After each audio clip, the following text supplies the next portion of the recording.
चर्चा का उद्देश्य क्या है, क्या होना चाहिए। शुरू शुरू में देखिएगा आप लोग कि जो महादेव को गुरु मानता है और गुरु चर्चा शुरू करता है, उसको बहुत सारी अनुभूतियां आने लगती हैं और तेजी से वो बढ़ता है। धीरे धीरे धीरे धीरे उसका मन धरती के आकर्षण में भागने लगता है। अब वो चर्चा से कमाना चाहता है पैसे, चर्चा से कमाना चाहता है सम्मान, चर्चा से लेना चाहता है सुविधा, चर्चा से लेना चाहता है अपनी वरीयता, अपना वर्चस्व, उससे लेना चाहता है।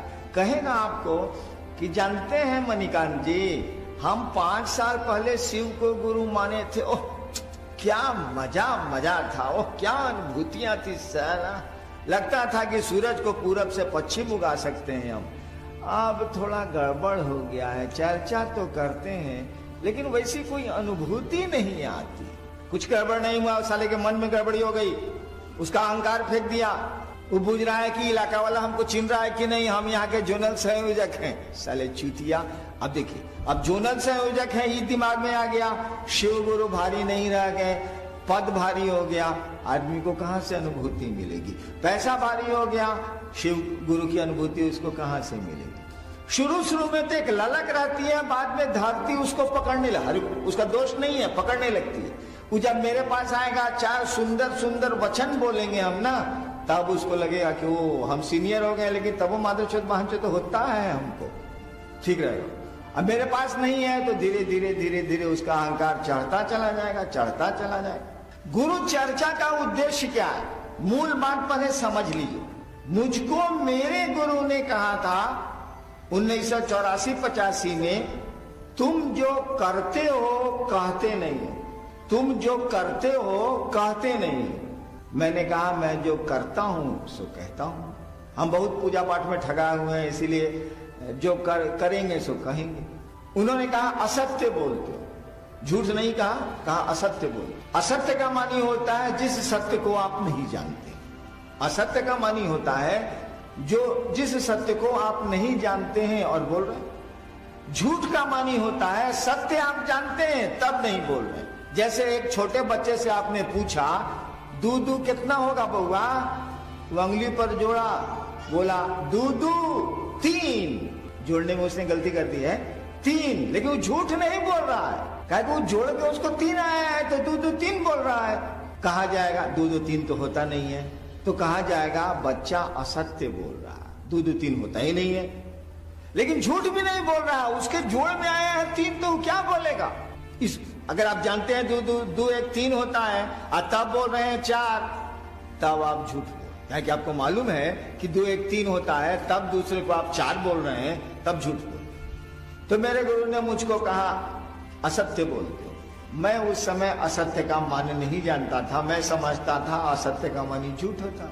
तो मुझको थोड़ा खराब लगा, क्योंकि महादेव जैसा कुछ दिख तो नहीं रहा था, एक आवाज आ रही। हमने कहा जी ना, मैं असत्य नहीं बोल रहा। तब उन्होंने पूछा क्या करते हो। सवाल था कि जो करते हो सो कहते नहीं हो। तब वो आवाज ने पूछा हमसे कि तुम क्या करते हो। उस समय मैं लोगों को शिव शिष्य बना रहा था, बहुत कम लोगों को, लेकिन बना रहा था। मधेपुरा में उस समय में मैजिस्ट्रेट था। मैंने कहा जी दूसरों को शिव शिष्य बनाते हैं। आवाज ने कहा जो करते हो दूसरों को करने को कहो। पहले पूछ लिया क्या करते हो, मैंने बताया कि दूसरों को शिव शिष्य बनाते हैं। फिर हाँ नहीं पूछा उन्होंने करने को क्या कहते हो। अब तो काठी हम गिनिए दिए थे तो चुप हो गए, गलती तो हमसे हो ही गई। करने को साधना कहते थे, अपने लोगों को शिव शिष्य बनाते थे, शिव शिष्य बना देते थे। अब उसको पूजा सिखलाते थे, ऐसे सिद्धासन लगाइए, ऐसे करिए, ऐसे करिए, ऐसे ध्यान करिए, ऐसे मंत्र जपिए, उसको ही बताते थे। जब उन्होंने कहा, हमसे पूछ लिया कि क्या करते हो, मैंने बता दिया। करने को क्या कहते हो, तो हम चुप हो गए कि साला तो गिनती में हमसे गलती हो गया। करते हैं हम दूसरों को शिव से बनाते हैं और उसको करने के लिए पूजा बताते हैं, साधना बताते हैं। चुप हो गया। आवाज ने कहा जो करते हो दूसरों को करने को कहो। एक मेरी आदत है कि मुझको जब आप हरा दीजिएगा कोई चीज में तो हम हारेंगे नहीं। आरा छपरा में क्या होता है कि खेत का नापी हो जाता है, अमीन आके नाप देगा, ये आपका खेत हुआ, ये आपका खेत होगा, और उसका खूंटा गड़ता है कि आपका खेत है, ये आपका खेत है। जहां खूंटा गड़ाना शुरू हुआ कि खेत वाला कहेगा खुटवा तो वही जा दौड़ी जहां हम कहते नहीं, नपला से ना हुई, यानी सुनेगा नहीं वो कुछ। नाप दीजिए जो करना कर ली। तो मेरी आदत है, हमको हरा दीजिएगा ना तो हम खोज खोज के आपसे लड़ेंगे कि हारे नहीं है, मेरा अपना स्वभाव।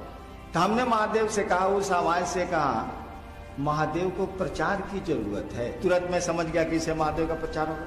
हमने कहा महादेव को प्रचार की जरूरत है। उस आवाज ने एक वाक्य हमको कहा, उस वाक्य से मैं सारी बात समझ गया। लेकिन जहां ठहरा था वो एक मजिस्ट्रेट का डेरा था, हम भी मजिस्ट्रेट थे, हम गए पटना जा रहे थे, बेगूसराय में ठहरा था मैं।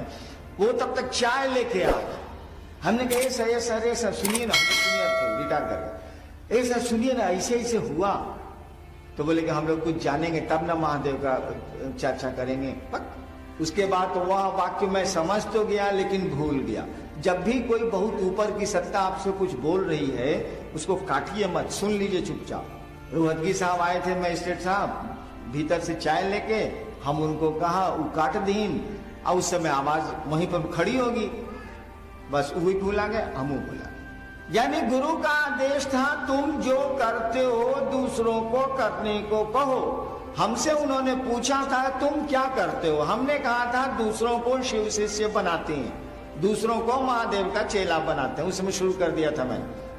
गुरु चर्चा का उद्देश्य दूसरों को शिव गुरु से जोड़ना है, गुरु चर्चा का उद्देश्य दूसरों को शिव शिष्य बनाना है, और कोई इसका दूसरा उद्देश्य नहीं है। मैंने तो देवघर में कई बार इधर मैं लगातार मैंने कहा है कि आप तिजारत करिए, आप व्यापार करिए, कोई दिक्कत नहीं है। वो सम्मान खरीदिए, पैसा लीजिए, पद धरिए, कोई दिक्कत हम लोगों को नहीं है। लेकिन कम से कम महादेव के काम में तो तिजारत छोड़ दीजिए, पटवारी बुद्धि छोड़ दीजिए, व्यापार छोड़ दीजिए, बाकी दुनिया में करिए ना, क्या आपको रोक रहा? कम से कम अपने गुरु के मामले में व्यापार छोड़ दीजिए, बाकी जहां व्यापार करना है कि करिए, जहां तिजारत करनी है करिए, के रोक रहा है? दुनिया तो उसके बिना चलती ही नहीं। और व्यापार को प्यार से भारी दुश्मनी है।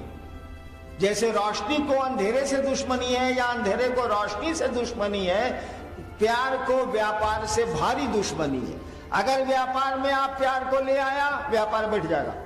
अगर आप ले आए हैं व्यापार में प्यार को, व्यापार बैठ जाएगा। अगर प्यार में व्यापार को लाइएगा, प्यार बैठ जाएगा। दोनों का आपस में भारी बैर है।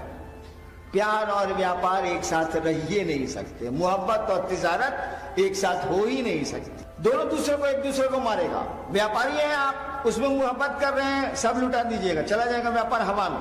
प्यार करते हैं आप, उसमें व्यापार को लाइएगा, प्यार हवा हो जाता है। उन्हें ठीक है, कम से कम महादेव के काम में तिजारत छोड़ दीजिए। महादेव के जो गुरु का आदेश है उसमें व्यापार बंद कर दीजिए।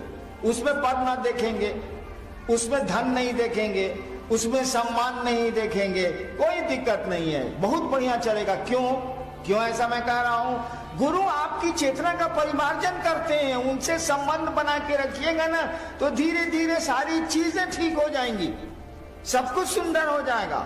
गुरु से ही संबंध नहीं होगा तो बाकी ठीक कौन करेगा? गुरु ही ना परिमार्जन करेंगे, गुरु ही ना हमारा आपका शुद्धिकरण करेंगे। उनसे संबंध बढ़िया से बना के रखिए, उनके संबंध में तिजारत को बंद कर दीजिए। कोशिश करिए कि नहीं करें, आदत हम लोगों की है वही करते हैं। उनसे संबंध बनाने में हम लोग कुछ नहीं सोचेंगे, सबको समेट के चलेंगे, सबको अपना समझेंगे, बाकी जगह अपना अपना धंधा करेंगे, कोई दिक्कत नहीं है। बाकी जगह अपना अपना काम करेंगे, व्यापार करना होगा करेंगे। तो गुरु चर्चा, शर्मा जी बैठिए चुपचाप, 5 आदमी में भी कप हो रहा है। महिलाओं को बोलिए चुप रहने के लिए, नहीं तो बाहर जाएं। कुर्सी पर बैठी हुई महिलाएं चुप रहें कृपया। तो उनके पांव में दर्द है इसलिए कुर्सियां दी गई हैं। उनको भ्रम हो गया कि हम बहुत सीनियर हैं इसीलिए कुर्सियां दी गई हैं। ऐसा नहीं है, वो बैठ नहीं सकती हैं इसीलिए कुर्सियां उनको मिली। तो चर्चा का उद्देश्य दूसरों को शिव का शिष्य बनाना।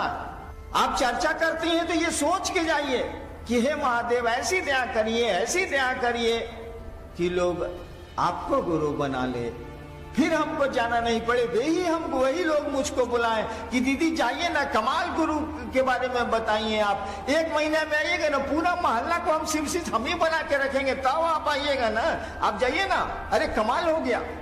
जब गुरु की दया के तहत आप शिव, ये सोच के जाइएगा कि हम चर्चा कर रहे हैं, कोई शिव को अपना गुरु मान ले, हे महादेव आप ऐसी दया करिए ना, आप ही का ना आदेश है। और तब देखिएगा परिणाम कितने सुंदर आने लगे हैं, कितना आपको भी अच्छा लगेगा, दूसरों को भी अच्छा लगेगा।